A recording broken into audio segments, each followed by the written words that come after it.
There is a great misunderstanding amongst men that man is going up to heaven to be with God. But the truth is that man is not going up to heaven. The truth is that it is God who is coming down to earth ever since the very beginning. Bereshit. Many people read this very simple account of history in the first 2 3 chapters of the book, and they seem to completely overlook it because they don't understand it or they don't want to understand it, and so they dismiss it altogether. But the point is plain and simple. It was Elohim walking right here on this earth in the Garden of Eden with Adam. And it was Elohim who walked on this earth once again in the man Yeshua, the Mashiach, 2000 years ago. The same Elohim, the same one, and it is the same Elohim who will come back once again to reign right here on this very earth for 1,000 years before he takes us into the new heaven and the new earth, where he will permanently bring down his throne room, the New Jerusalem, the city adorned as a bride for her husband, down to the new earth to dwell with us forever. In the new house, like the throne room, right? The throne room in Revelation says that there are angels, they look rather fantastical, and elders, and there is singing and all kinds of stuff that's going on all day long, day relative to what humans understand. That's going to be a pretty crowded heavenly throne room if you think you're going up there to hang out in the throne room in the heavenly realm. Not so. But as Guy just said, he walked in the cool of the day. He walked with Adam. They were in a regular relationship. Most of you don't have friends you walk with, but the Lord walked with Adam. He walks with me and he talks with me along this narrow way. He lives, Christ Jesus lives today. You ask me why I know he lives within my garden, my pathway, my backyard, his backyard. I'm in his garden. He brought Adam into his garden, a creature of dust walking with the heavenly being. And that's Adam. We didn't even talk about Enoch. And we don't know what it means. We all speculated he walked with God, then he was not. We don't know what that means. We have no idea. If what does it mean? Well, it's like it goes back to John. What if? So what if he doesn't take? What if he remains till I come? He's not gonna none of your business. Don't worry about it. What if? So what? What if it does happen? What if it didn't? Move on. So the relationship, right, is very real. It's a very real relationship. He didn't have to say 10 Hail Marys and five Mother Guadalupes. He didn't have to kiss the ring of a cardinal priest. He didn't have to attend Monday night, Tuesday night, and Wednesday night prayer session at your church. All of these things that men do to interfere with a very organic, real relationship between God and his creature that he made in his image. And it's so beautiful to reduce it to what it really is, because you complicate the simple and simplify the complex. The Lord is, and he made man for his pleasure, to walk with him, to have fellowship with him, to commune with him. I'm saying the Lord comes down the way a father does when he gets down on the floor to play with his little children. He comes down. He loves you. He loves me. Oh, how he loves us. He just wants to hang out. But the thing he made, he goes, look at that. Look at that baby. Oh, he's so cute. He's so cuddly. A little rebellious little thing too, by the way, but I can take care of that part. Papa loves his children. He loves his handiwork. Ooh, look what I've made. It is good. And there is that relationship where he communes with us. The bride is not the city, but it's adorned like the bride. You know, you get married and then you have the bridal chambers. Comes out of his chamber, it says, I believe in Psalm 19, when describing the creation and the glory and the splendor and the royalty and nobility of the Creator. Well, the New Jerusalem is a spectacular city. It is huge. 2,400 kilometers in each direction. It is a most glorious cube, which is very symbolic, similar to the especially holy place, the Holy of Holies, which was the temple of the Lord. So we know in Revelation that city will have no temple because the city itself is the temple. We all are going to be in the especially holy place with God. And I think people are having such a hard understanding of it. The original Jews of days of old, not so, because you can just read and see how they refer to Elohim. They understood to take literally what he said when he said, let us make man in our image, in our likeness. And even the word substituting the name is Adonai, which means my lords, plural. See, Elohim is beyond understanding, is not just a singular object that is at one place at one time. He is everywhere, all at once. So the city, the New Jerusalem, he will be everywhere. And we will be in him and with him. His name will be on our foreheads. We will become one with him. He will tabernacle with us. He can do anything he wants. If he wants, he can manifest himself as a man, as he has done multiple times. He came to see Abraham in his tent. It says, Yod-Heh-Vav-Heh was there. Abraham was talking to Elohim in person, face to face. There's a distinction between the angels and between Yod-Heh-Vav-Heh himself, who spoke to Abraham about the city of Sodom and Amorah. So, yeah, if Elohim can create matter, he can also arrange matter and form a human being animated with his spirit. He can do whatever he pleases. And so, yes, he wants to come down to earth and be with his creation, his creatures. Well, the tabernacle, that word is significant because throughout the Exodus and the period during the wilderness, he tabernacled. The Lord tabernacled with them. They didn't tabernacle with him. He tabernacled. Tent of meeting. He tabernacled. Isn't that powerful? The Lord tabernacled. A place where we could meet. I'm going to come down and there's going to be a place where we can meet. Interesting. He came down and said, this is where is our meeting place. And the city will descend. And once again, the nations shall come annually to tabernacle. We don't know what that is. We think it is the Feast of Tabernacle will be the annual feast, I believe.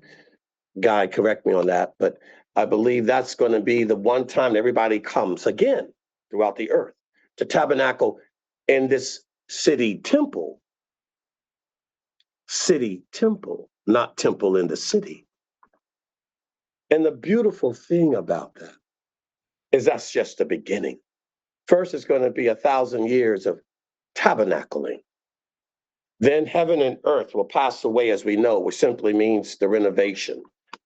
Everything's getting a car wash, a sanctification, a modification, a repurposing. a redesign. Heaven and earth, and the entire dome will be eliminated. There'll be no sun beaming down, radiation. We won't have to worry about any ozone layer and protection. Won't need it. His glory will be the light of that city. There'll be worlds without end in an endless world, universe, cosmos. We can't even go beyond. We can't even, much less fathom a true millennial, much less what happens after that, the end of that. But the beauty of all of that is its Father's plan. And he revealed it first to Noah. To some degree, the prophecy of what would happen as a result of the fall of man to Adam doing that exchange. And to the patriarchs, you see it, obviously, Abraham, and more details. And as you'll know as you go on to know. If you notice one thing about the scriptural historical record is it's not like Father just opens up a book and tells you everything in one sitting. You know as you go on to know. You'll get a little more like a little child, a little bit more revelation, a little bit more understanding. You don't stop obeying your father because he doesn't explain the entire universe to you when you were 4 or 5 or you asked him the first question, like so many of you act with God, with those that teach you and mentor you. Slow down. You are a child. This isn't a sprint, it's a marathon. You're in it for the long haul, or you're not in it at all.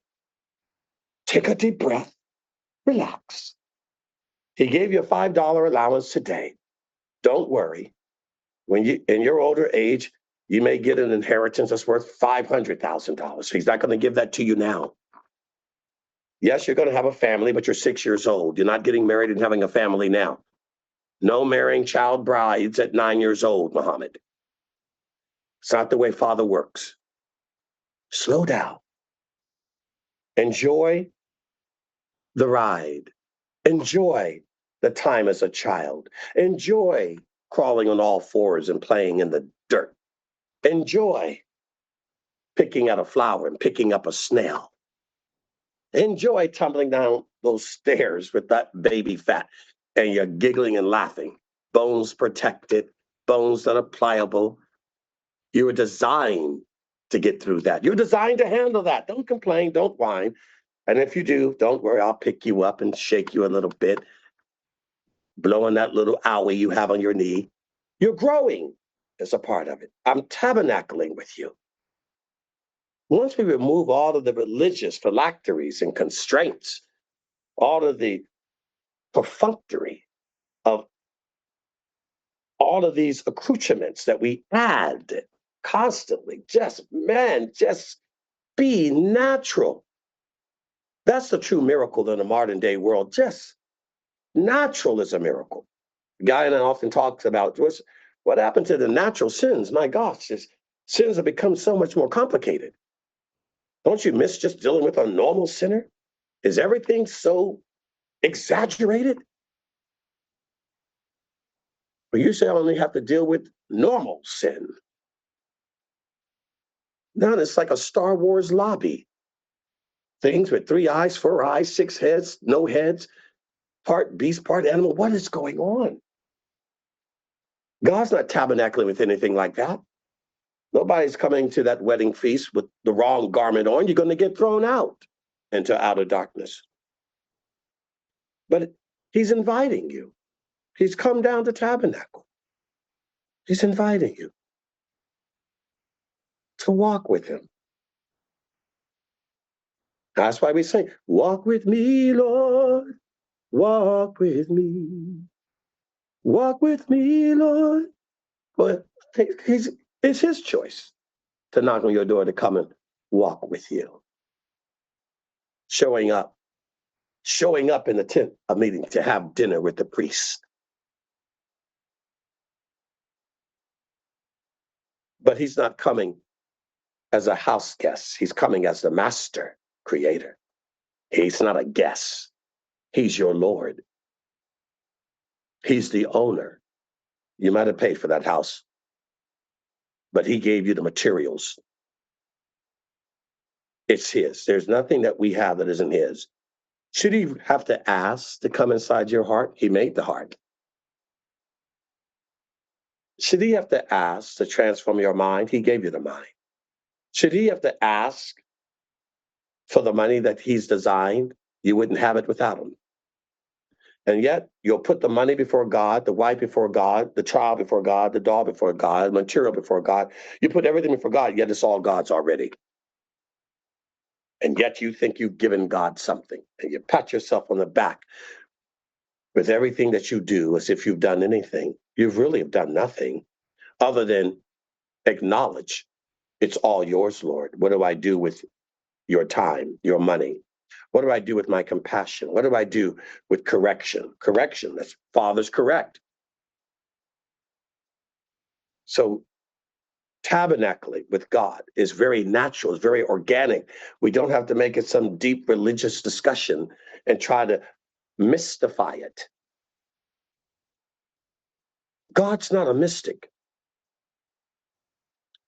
And he's really not a mystery. That's why we say gnosko, to know him, to have intimate relationship. I'll show you my backside. I'll reveal myself. I think in one passage in Isaiah, he talks about, I'm not hiding from you. He comes out, he comes down to reveal himself, to show himself. And it's in many things, by the way. You can see his handiwork, obviously, in creation. And you can hear his words in the revelations. And he sends, I've sent you people to speak to you. Some I've made your children preach to you. Some it was your grandfather. Some it was a stranger. Some it was a prophet. Somebody crossed your path and I put the word of God in them to you. Did you receive it or did you reject it?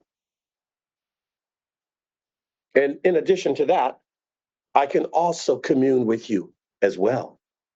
I use all of the above. But you got to be careful communing with God and thinking you heard from God. He doesn't just talk to anybody. Most of what you're thinking and you're hearing from God, you're hearing from yourself, because God is very careful who he reveals himself to, who he speaks to, even careful who he sends his preachers and prophets to. And it's not because you will like them. You may reject them. And then occasionally when he does speak directly and you're hearing, it's not because you're close to him. It's because he's screaming at you. Writing on the wall while you're in the middle of your party, or hearing a thunder from the mountain